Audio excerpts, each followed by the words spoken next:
আমরা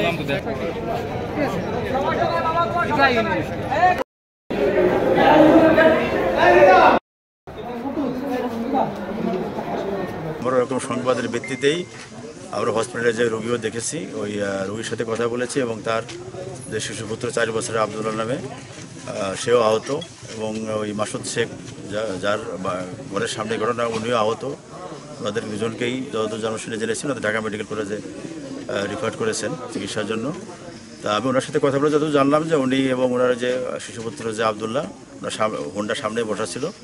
ওনার আপনারা নিজেরাও দেখছেন যে তার বাড়িটা কিন্তু রাস্তার সাথেই, উনি ওই হুন্ডার উপরেই ছিল। এর মধ্যে পিছন দিক থেকে বিকাশে কম খরচে ক্যাশ আউটের লিমিট বেড়ে 50,000, প্রিয় এজেন্টও 2টা। আচমকা উনি যেটা বলছে যেরকম আচমকা হয়তো বিস্ফোরক জাতীয় কোনো কিছু হবে, যে প্রচণ্ড শব্দ হয়েছে আর কি। এবং আমরা যেটা আলামত যেটা পেলাম যে অনেক জায়গায় আছে যে এরকম তাদের দরজাতে দূরে ছিদ্র দেখা যাচ্ছে।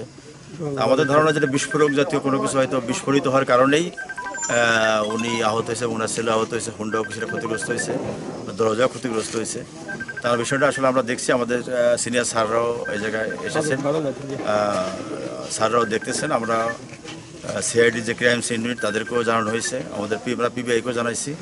আমরা সকল ইউনিট চেষ্টা করতেছি বিষয়টা আসলে কেন কীভাবে ঘটলো। তবে আমরা এখনও পর্যন্ত এটা মানে যারা এই ঘটনাটা ঘটাইছে এরকম কোনো আমরা সুনির্দিষ্ট তথ্য পাইনি এবং তথ্য দিতে পারিনি। তো উনি বলছেন যে এই জায়গাটা অন্ধকার ছিল, উনি 4-5 জনের অজ্ঞাতনা 4-5 জনের এরকম একটা আশ পাইছে যে ঘটনা 4-5 জন থাকতে পারে।